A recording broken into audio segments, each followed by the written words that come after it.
भाजी आप बहुत शॉट लेना है। आ देखो आज ओए कौन सर पूरा करी कितनी माड़ी का हमारा साफ ले आया शमारे पाओ विच सारे मशीन पे शमारे इतने लोटे हैं। हमारा शमारे ही है ना ते निकलना आ जड़ी आ विच कुछ नहीं है ये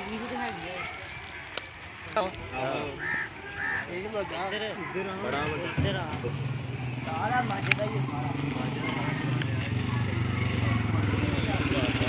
तो भाई अभी कितने हैं एक बारी चुक लो ना अगली बारी इधर क्यों काट के दे किन्ने भेजे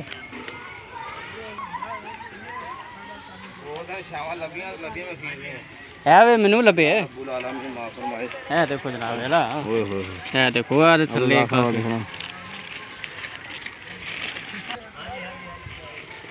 ये इधर ही वर्क है अपना बिस्मिल्लाहिर्रहमानिर्रहीम। आलमी तंजीम तहफ़्ज़ मुक़द्दस और आके खादमीन, ये आज 9 सितंबर बरोज़ जुमा शरीफ सन 2022 डिप्टी वाला गांव के कचरे के ढेर पर खड़े हैं। ये देखें कितने मुक़द्दस बाबरकत नाम हैं और ये कचरे के ढेर से मिल रहे हैं। ये देखें हज़रत मोहम्मद रसूल ख़ातमुन नबीयीन अल्लाह ढेर से ये सारा खजाना मिल रहा है।